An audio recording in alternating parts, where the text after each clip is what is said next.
En línea con nosotros, en contacto en realidad por video también, Julián Sicari, que es doctor en ciencias sociales, especialista en historia económica, investigador de CONICET, bueno, licenciado en economía, en historia, en psicología, es muy difícil, tiene una cantidad de títulos impresionante, la verdad que es admirable, y tiene 3 libros: Camino al colapso, La crisis económica, obviamente en Argentina, de Mitre a Macri, y su último libro publicado, si no me equivoco, el año pasado, ¿no? A fin de año, o este año. Este año. Este año, República, Mercado Libre. Julián, ¿cómo estás? José Benítez te saluda.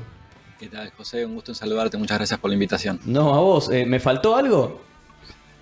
No sé. Más o menos estuvo, porque la verdad que es impresionante la carrera que tenés, y aparte, por lo menos pareces muy joven. No sé qué tan joven, pero seguro joven. Bueno, sí, no sé. Tengo 40 años, no sé si es mucho o poco. Demasiado joven para la cantidad, me parece a mí, pero bueno. Julián, yo quería arrancar con algo de actualidad, en realidad para no desprenderme tanto del editorial que hicimos recién, con algo muy reciente, y que me puedas dar tu opinión, en el caso que la tengas, o por lo menos parcialmente, de lo que te parece esta nueva resolución, este nuevo decreto que sacó Sergio Massa respecto al desprendimiento de los bonos en dólares de estas 103 entidades estatales. Yo por lo menos traté de poner el eje en las jubilaciones, que me parece, bueno, realmente de nuevo una especie de un principio de saqueo a los jubilados, pero quiero escuchar tu opinión. Eh, la verdad es un tema difícil, que bueno, Ujú, tiene muchas aristas, si es un saqueo o no. ujú, Eh, los bonos en principio se pagan en pesos, ujú, y se va a cobrar en pesos y son transferencias con el mismo Estado. La manera de evaluar el Fondo de Garantía de Sustentabilidad son como principios contables. La verdad que es un tema muy largo, muy técnico, que ujú. según la visión de cada uno puede inclinarse para un lado o con el otro, pero sobre un montón de supuestos. A mí la verdad no me parece tan grave en principio. No, Pero me, yo, me parece bien que el Estado concentre y refuerce sus herramientas, pero bueno, no digo, lo decía porque implica deuda, eso que también es muy importante. claro, no, y porque uno de los principales que festejaron fueron los bancos en ese sentido, ¿viste? Por eso me llamaba la atención. No me termina de quedar claro, por lo menos, si esto en principio forma parte también de, y esto quizás ya es materia de lo que vos venís hablando, de, bueno, los planes del Fondo Monetario Internacional en la Argentina, más general, porque, bueno, en términos de jubilaciones, por ejemplo, uno de los debates es el régimen especiales de jubilaciones. Esta es una de las agendas de las cuales se ha discutido, me parece, el fondo con el gobierno, la posible reforma laboral. Eh, ¿Vos ves esos planes, digamos, por parte del gobierno actual, o creés que, bueno, se va a dejar pasar algo para ver quién se hace cargo de todas esas necesidades que el fondo tiene con el gobierno acá en adelante? Porque las elecciones están muy próximas, digo. Sí, en principio no la veo que eso ocurra, por lo menos este año. Ujú, Sin duda lo que vos decís, sí, es la ambición del FMI de imponerse a este gobierno, al próximo y a todos los que vengan, y en todas partes del mundo. Eso ujú. sin duda es parte del programa del fondo. Uno lo resiste como puede, y o sea, probablemente algún día van a volver, por ejemplo, los liberales al gobierno, incluso por ahí este año gana Larreta o Bullrich, incluso dicen que hasta Milei. Ujú. Eh, y van a tratar de hacerlo ahora justificándose en el FMI. Eh, yo entiendo que lo lógico sería que un gobierno peronista intente resistir, pero bueno, eh, el fondo se va a quedar en el país por lo menos 20, 30 años más. Ujú. Así que en algún momento se van a dar las condiciones para que lleven a cabo sus planes. El fondo espera. Ujú, ujú. Y vos que has trabajado tanto la cuestión del 2001, por ejemplo, Ujú. ¿no ves ese movimiento, no solamente tomando en cuenta la Argentina y lo que pueda pasar, digamos, con los trabajadores, con en general con el movimiento de desocupados, que creo que es el que más ha salido a la calle en el último tiempo, incluso por estos recortes que ha habido ahora, sino más en general en Latinoamérica, que ha habido estallidos sociales en el último tiempo? Pienso Chile, pienso Ecuador en su momento. Bueno, por ahí lo de Bolivia tiene otra característica, más en defensa de un orden democrático, pero bueno, al fin y al cabo también ha sido un pronunciamiento por Evo Morales y un movimiento importante. ¿No ves vecino una situación de esas características o la ves en un punto? Y sí, a ver, unamos un par de cuestiones, ¿no? Ujú, Primero, la situación en Argentina me parece que es mala. Hacia el futuro próximo va a ser peor y en el futuro mediano va a ser mucho peor. Así que yo creo que las perspectivas no son buenas. ujú, Esto también es el estado actual, no solo de Argentina, sino del mundo, ujú, ¿no? Todos los países, absolutamente todos, han salido muy golpeados de la pandemia y con situaciones de desigualdad social que se han agudizado, con salarios mucho más bajos, con aumento de la pobreza, la caída de ingresos, o sea, una situación terrible que, bueno, la vivimos en Argentina y, repito, se viven en todos los países del mundo. Eh, Argentina especialmente es peor, si se quiere, porque estaban los años del macrismo que fueron un desastre. ujú, La caída del salario ocurrió prácticamente, algunas franjas tal vez no los 4 años, pero sí 3 años seguro, ujú, de pérdida del poder adquisitivo, las jubilaciones, sueldos, salarios, planes sociales, ha sido un desastre a nivel económico. Y a eso se suma el 2020, el año de la pandemia, que todavía volvió a agudizarse, y en 2021 y 2022 eso no se recuperó, sino que incluso empeoró todavía un poquito más. ujú, Entonces, y este año probablemente vuelva a empeorar. ujú. Entonces ya son 8 años prácticamente de caída de ingresos, y yo creo que los próximos 4 años sin duda van a seguir cayendo. Entonces, no hay pueblo que resista un deterioro económico tan fuerte. Esto es pasto para que se agudice el malestar social, la revuelta, los conflictos, y incluso yo pienso que ahora que es un año electoral y uno ve una suerte de guerra de candidaturas que se pelean, Ujú. yo no les entiendo para qué se pelean tanto, porque ¿para qué querés ganar? Es un debate quién paga, ¿no?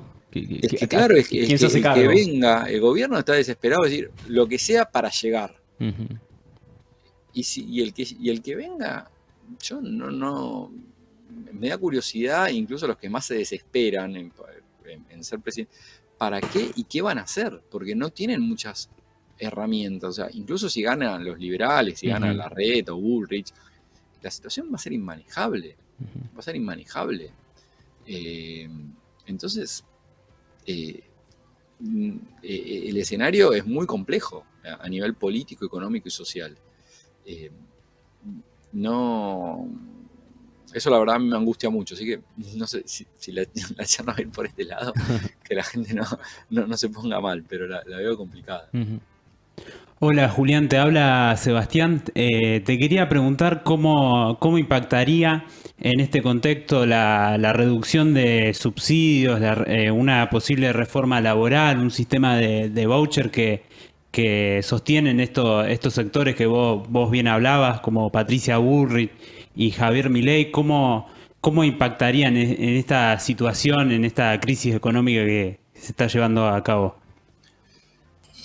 Y bueno, eso todavía deterioraría mucho más los ingresos de la población asalariada y también del Estado, ¿no? Porque, por ejemplo, el sistema de voucher lo que hace es ahorrarse el pago el proporcional de aportes patronales, ya sea para jubilaciones, para obra social, lo cual eso, por un lado, va a desfinanciar al Estado, al ANSES y a los jubilados, y por otro lado, a las obras sociales y al sistema de salud pública. Entonces, eso es un desastre. Hacer, por ejemplo, ese tipo de tareas o las reformas laborales que cuando las están pensando, no las están pensando en términos de ampliar los derechos o mejorar los salarios, sino reducirlos, ¿no? De que los laburantes pierdan derechos. Entonces es una situación social y jurídica todavía más degradante. Y vos escribiste un libro sobre el 2001, tu tesis doctoral se basa en el 2001. ¿Qué similitudes y qué diferencia ves con el 2001? Algunos analistas políticos y economistas afirman que estamos igual que en el 2001 o incluso peor. Eh, ¿Qué similitudes y diferencias encontrás entre esa crisis y la de ahora? Bueno, en principio que gobierna el peronismo, ¿no? Después, por otro lado, hasta ahora el malestar institucional no es tan fuerte. Parecería que el sistema de partidos, por ahora, podría tener cierta capacidad de respuesta. Si bien hay un deterioro y que se viene agudizando, no creo, por lo menos hasta ahora, no ha llegado a los niveles de malestar social que había en el 2001.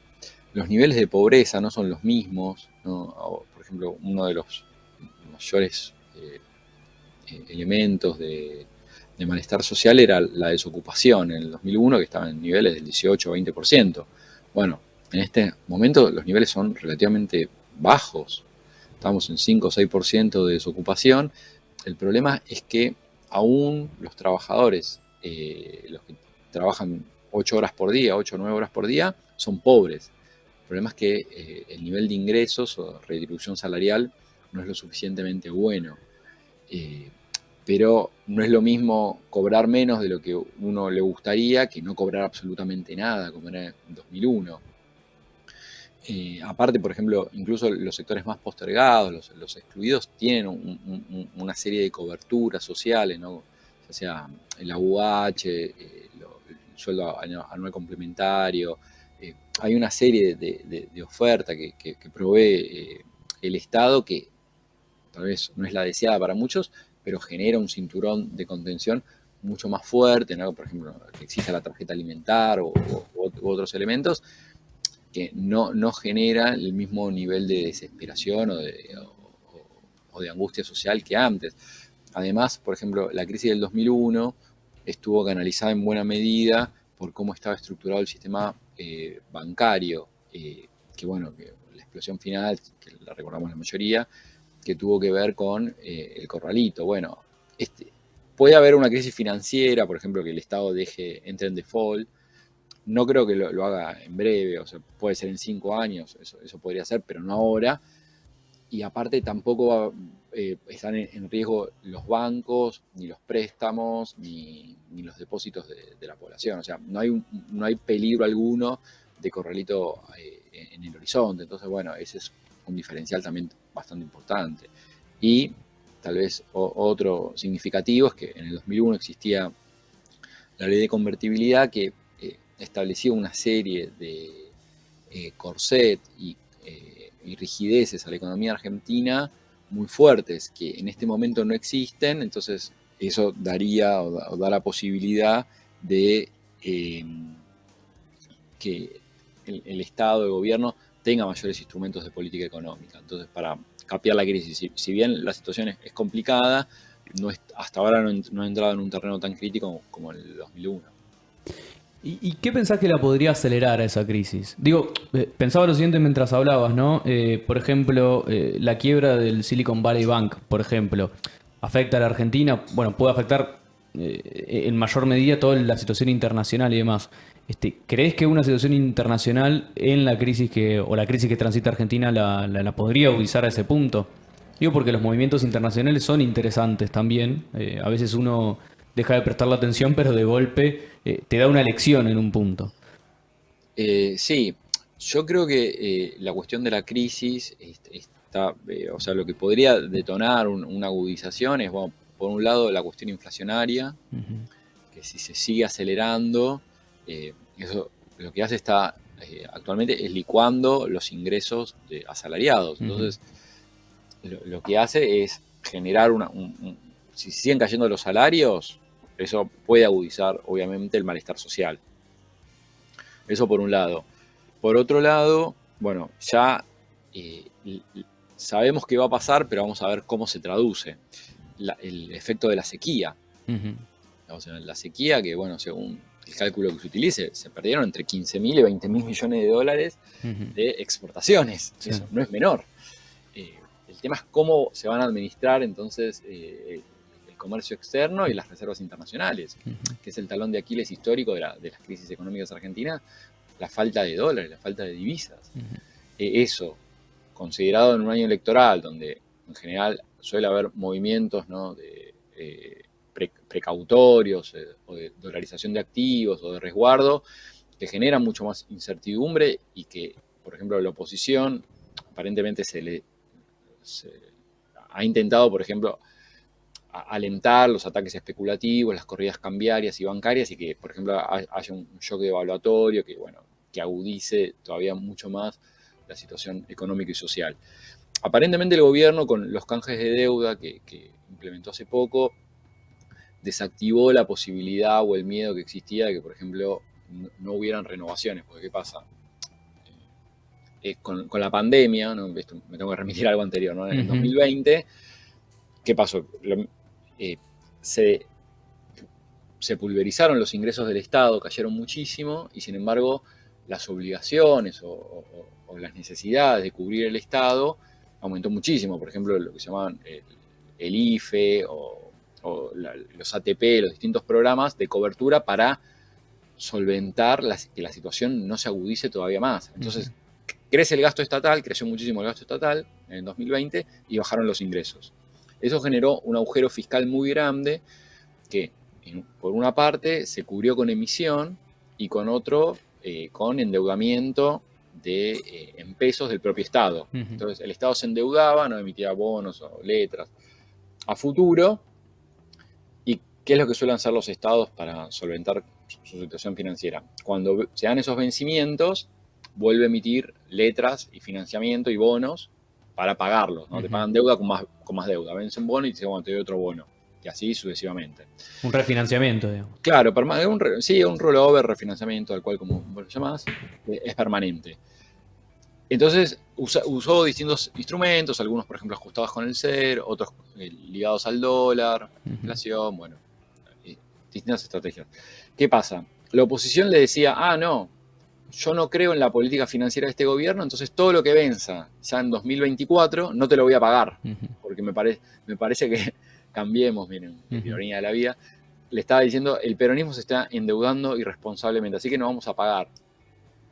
Entonces, muchos decían, ahora el gobierno, cuando vengan los vencimientos de 2023, va a tratar de refinanciarlos. El tema que, como ya Cambiemos dijo que no va a pagar, nadie le va a refinanciar su deuda, entonces va a estar el problema de que o entra un default gigantesco, o si paga, no va a poder refinanciar y todo ese dinero se va a usar para comprar dólares, va a hacer saltar el dólar, ¿no? Y generar.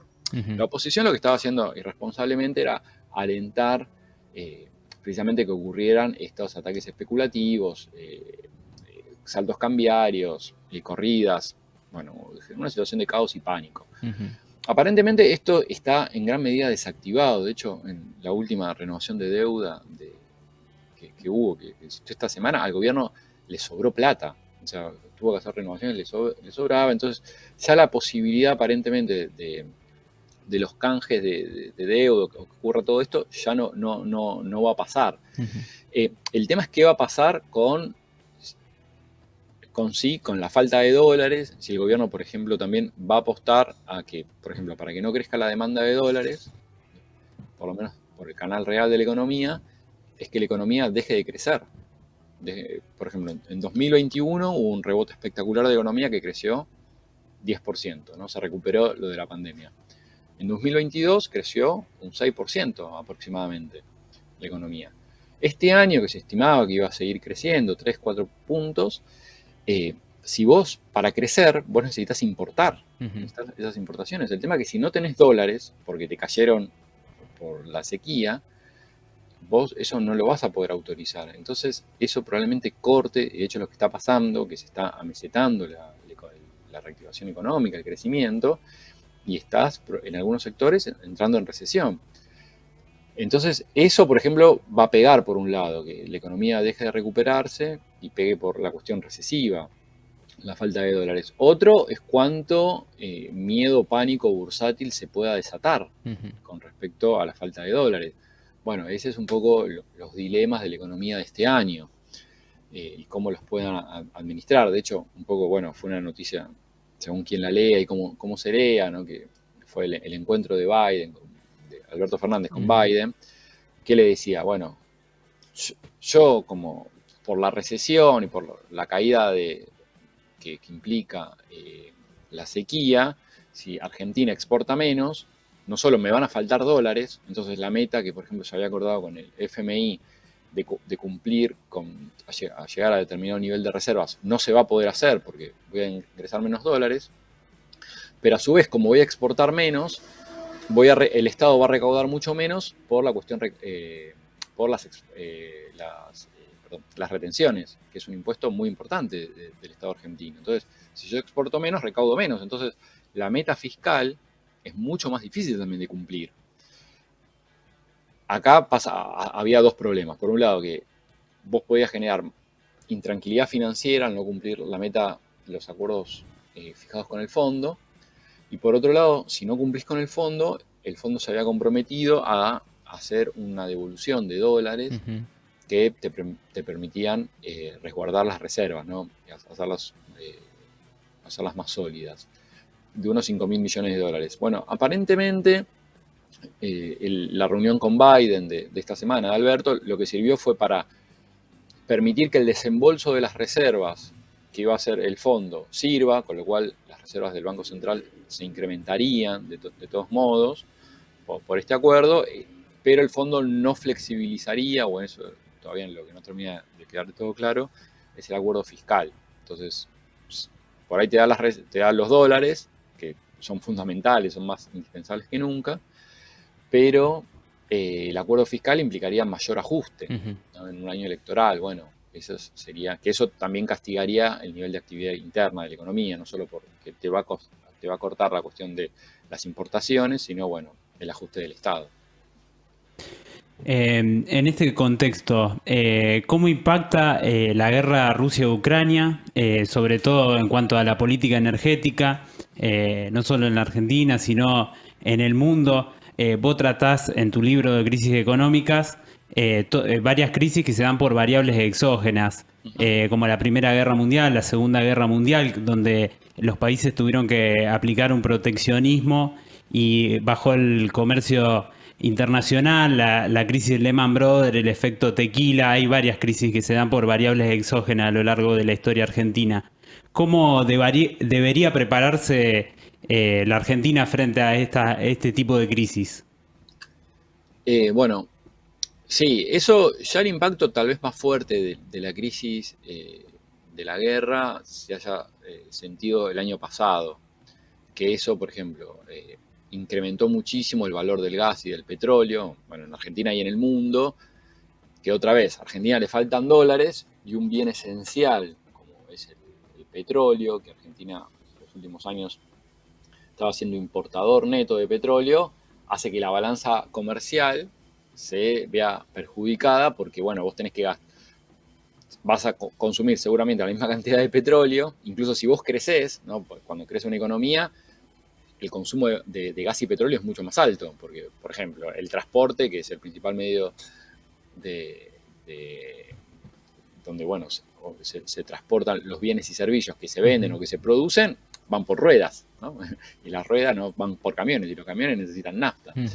Entonces, y aparte el invierno pasado fue especialmente duro, entonces vos consumís mucho más divisas, mucho más dólares, para cubrir la misma cantidad de insumos que estabas utilizando antes, lo cual eso vuelve a achicar tu cantidad de dólares y a agudizar, ¿no?, la fragilidad, el talón de Aquiles de la economía argentina, que es la falta de divisas. Entonces, eso por ese lado pegó, ¿no? Fue un impacto duro. Y también, obviamente, lo que generó fueron presiones inflacionarias que se agudizaron en Argentina y en todo el mundo, ¿no? Pensemos lo siguiente, esto para poner un poco de contexto. Antes de la pandemia, por ejemplo, en Estados Unidos la inflación era en torno al 2%, ¿no? Bueno, el año pasado llegó a tocar niveles del 10% anual. En Brasil, por ejemplo, lo mismo, o en la mayoría de los países del mundo, la inflación, ¿no? Por ejemplo, en el caso de Estados Unidos, bueno, mencionaba de 2, pasó a casi 10, o sea, se quintuplicó. En Brasil también, por momentos se cuadriplicó o quintuplicó, y en la mayoría de los países del mundo se duplicó, triplicó o cuadriplicó, ¿no? Entonces, esto también se traslada a que los bienes importados aumenten el valor, lo cual, insisto, vuelve a pegar en la falta de dólares. En Argentina, pensemos que veníamos de un régimen de inflación en torno al 50%, y ahora ya estamos entrando en niveles de un régimen del 100% de inflación. Entonces, o sea, por el lado bueno, uno decir, bueno, la inflación simplemente se duplicó, ¿no? Mientras en la mayoría de los países del mundo se cuadruplicó o quintuplicó. Entonces, bueno, a Argentina no le fue tan mal. Esa sería una mirada, si quiere, como la optimista. La mala es que como ya Argentina estaba en niveles tan altos, en torno al 50%, por más que se duplicara, que es algo, insisto, relativamente bajo con lo que le pasó a muchos países del mundo, ya estamos entrando en niveles del 100%, lo cual es una locura, ¿no? Es algo muy manejable. Entonces, bueno, esto también es un impacto que pega, no solo en el nivel distributivo, en el nivel de actividad, en la falta, en gastar más divisas, bueno, en todos estos problemas que fui mencionando. Entonces, bueno, esto está afectando a la Argentina como también está afectando a todos los países del mundo. Y la falta de dólares, la fuga de capitales, el aumento del endeudamiento y el default de la deuda, mecanismos que se repiten a lo largo de estos últimos años. ¿Por qué se repiten mayoritariamente en este proceso de valorización financiera que vos destacás en tu libro, que va de 1975 hasta la actualidad? Y se repiten de manera sistémica y en los otros modelos de desarrollo no se daban, como el modelo agroexportador, el modelo de sustitución de importaciones. Bueno, lo que pasa es que desde la década del 70 para acá existieron una serie de cambios estructurales, ya sea en la Argentina como en el mundo, que hicieron que la dinámica de la economía sea diferente. Por ejemplo, bueno, en Argentina tuvo que ver esencialmente con el crecimiento gigantesco del endeudamiento, que eso es una sangría permanente de dólares. A su vez que las élites han tomado como gran posición en Argentina y en el mundo la cuestión de la fuga de capitales, llevarlos a paraísos fiscales, que es una sangría permanente también de divisas. En Argentina esto también se agudiza por el patrón económico que está adquiriendo en los últimos 50 años, que se ha agudizado, que es la cuestión bimonetaria, donde, bueno, gran parte de la economía funciona en base a dólares o se piensa en torno a dólares. Entonces, la población piensa o consume mucha más cantidad de dólares de las que necesitaría, lo cual hace que falte la divisa, agudizando todavía aún más la propensión a las crisis por falta de recursos externos. Esto, bueno, acompañado con las nuevas dinámicas del capitalismo, la financiarización que ha tomado las economías en el mundo, han sido toda una serie de elementos que ha sido que la fragilidad de la economía argentina creciera. Aparte, ya las élites locales han logrado desvincularse en gran medida del mercado interno, de procesos productivos, de procesos industriales, donde no les interesa ya, por ejemplo, las ambiciones del desarrollo, la prosperidad, lo que podríamos llamar tener una economía normal, un capitalismo próspero y pujante. Eso no les interesa. Pensemos que las élites apoyan proyectos liberales de apertura económica, desindustrialización, endeudamiento, desprotección del mercado interno, o sea, todas las cuestiones básicas que podríamos pensar que tienen que ver con un modelo de desarrollo, las élites en Argentina no les interesa y han logrado, insisto, prosperar a pesar de que al país en términos macroeconómicos le ha ido muy mal en los últimos 50 años, ¿no? Que ha crecido el número de pobres, ha caído el salario, el país se ha desindustrializado, se ha extranjerizado su élite económica, se ha mega endeudado, se ha perjudicado fuertemente el tejido productivo. Bueno, hay una serie de problemas muy grandes, pero a los sectores concentrados cada vez les va mejor, ¿no? Por ejemplo, no sé, Clarín, ¿no? El grupo insignia. Antes de la dictadura tenía una sola empresa, que era el diario Clarín, solo eso. Bueno, hoy en día Clarín tiene 496 empresas, ¿no? Tiene compañías de cable, de teléfono, canales de televisión, radio, compañías de internet. Bueno, lo que uno quiera, Clarín tiene. ¿Cómo fue que tenía de pasar de tener una sola empresa a tener casi 500? O qué pasó con el grupo Macri, con el grupo Techín, ¿no? Que han tendido a multiplicar, ¿no? A multiimplantarse en distintos sectores de la economía, mientras el resto del país aumentaba progresiva y permanentemente sus niveles de pobreza, de desempleo, caída salarial, y bueno, todos los problemas que ya fui mencionando. Bueno, estos problemas no han mejorado la situación argentina, sino que han agudizado, la han hecho más débil y la propensión a la crisis ha subido muchísimo. Y te pregunto respecto a esto, Julián, también nos queda muy poco tiempo, pero me interesa tu punto de vista también desde lo social. ¿Crees que toda esta situación de crisis, que a lo largo de los años, no hablo ni de este gobierno, ni tampoco puntualmente del anterior, sino digo como en general, eh, digo, la Argentina pasa de crisis a crisis, tienes mejores años, ¿no? Pero bueno, es un en general Latinoamérica, pero nos toca hablar de la Argentina. ¿Cree que por eso ha creado, digamos, el caldo de cultivo de personajes como Milei, que hace unos años probablemente no hubiesen tenido tanto asidero como lo tienen ahora, por ejemplo, entre la juventud? Y que de golpe, bueno, parece tener cierta relevancia. Uno a veces tiene hasta que debatir con argumentos, no sé si digo falaces, porque cada uno puede pensar lo que cree correcto, ¿no? Pero sí sacados de contexto muchas veces, ¿viste? Como, no hay que, si un joven te dice hay que dolarizar la economía y probablemente no tiene idea de que en los 90 pudo haber pasado algo similar y todo el desastre, digamos. ¿Crees que ha sido el caldo de cultivo la situación de crisis de los últimos tiempos o lo ves por otro lado o simplemente lo ves como un fenómeno electoral, como quizás podía tomarse en la anterior elección? Sí, a ver, Milei o cualquiera, ¿no? De ese espectro, digamos. claro, a ver, yo lo que propongo es tratar de ordenar un poco eso, ¿no? Que Ujú. primero, el crecimiento de las derechas en el mundo es un hecho, ¿no? Estamos Ujú. en una ola, De Italia. Sí, claro, sí. en todos los países del mundo Sí, está sí. pasando. O sea, uno podría pensar, no es algo específico de Argentina, sino que se expresa de esta manera, el malestar, incluso personajes que uno podría considerar antisistema, por fuera del sistema, de los sistemas de partidos tradicionales, Ujú, son los que se imponen, ¿no? En Brasil, por ejemplo, Bolsonaro ujú, logró desde un partido ultramarginal convertirse en presidente. ujú, Incluso una figura tan periférica o antisistema como era Trump, que si bien lo hizo llegó a la presidencia desde un partido tradicional, ujú. no lo hizo con el apoyo del establishment de ese propio partido, y él no tenía tradición De hecho, de ahora tuvo un participación revés política, o sea, en nada de eso. en las últimas Pero elecciones. eso viene pasando en muchos países del mundo, donde se conjugan una serie de problemáticas. El malestar frente a la globalización, la incertidumbre, tiempos cada vez más acelerados, ¿no? Que antes, ¿no? Por ejemplo, por ahí a nuestros abuelos, cuando entraban en un trabajo, era para toda la vida, Ujú, ¿no? Y todo el horizonte hacia el futuro parecía claro y ordenado, ujú. ¿no? Era incluso predecible. Hoy ya no pasa eso, no pasa con el capitalismo, no pasa con los trabajos, no pasa incluso, por ejemplo, con el feminismo, ¿no? El feminismo lo que hace en gran medida, al cuestionar el lugar tradicional que se le asigna a la mujer, ¿no? De donde, por ejemplo, que una mujer solo se tiene que dedicar a estar en la casa, a hacer eh, a las tareas domésticas, criar a los chicos y ser madre y nada más.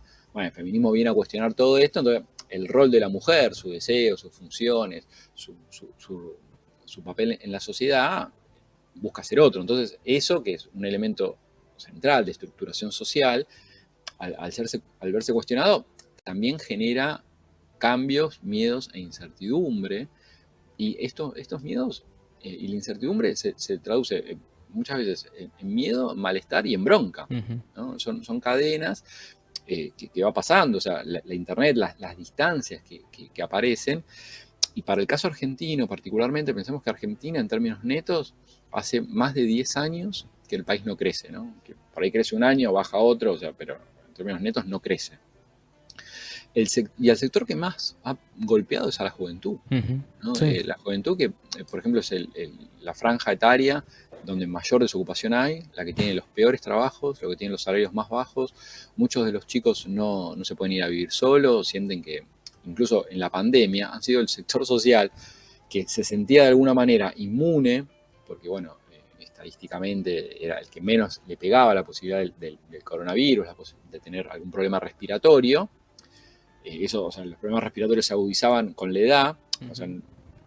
y sin embargo, entonces ellos se sentían que no les pasaba nada, pero eran los más perseguidos, porque por ejemplo lo que se estaba de moda, las fiestas clandestinas, juntarse entre muchos, que es algo propio también de la juventud, ¿no? El juntarse, ir a una esquina, una plaza, ir a bailar, salir. ir a recitales. Bueno, todas las actividades centrales de la juventud eran precisamente las más penalizadas y perseguidas y las que no podían realizar. Entonces también había ahí una bronca contra el Estado que decía, che, a mí me están persiguiendo, me están jodiendo, aparte es una etapa irrepetible de la vida. Los viajes de egresados, juntarse, las primeras salidas, bueno, todo eso que estaba prohibido. Entonces, entre que el país parece no darles oportunidades, son los que mayor maltratamos, las condiciones de vida sociales son las peores, son perseguidos y encima, de alguna manera, las juventudes casi por definición, ¿no? Buscan crear sus propias marcas, sus propias insignias, ¿no? Escuchan sus nuevas músicas, se visten distintos, tratan de romper con el pasado, ¿no? Entonces, bueno, hoy las juventudes tratan de no identificarse con los modelos también políticos de sus padres y piensan que, por ejemplo, que ser influencer es lo mejor, ser un youtuber, el capitalismo y el éxito, contrariamente, por ejemplo, a lo que ha sido históricamente la juventud, ¿no? Que la juventud han sido en general más ligadas a la izquierda, la búsqueda de la igualdad, un mundo mejor, más igualitario, inclusivo, han sido un modelo de entrega. Bueno, hoy las juventudes te militan a favor de las élites, de los empresarios, no defienden a los laburantes, sino a los multimillonarios.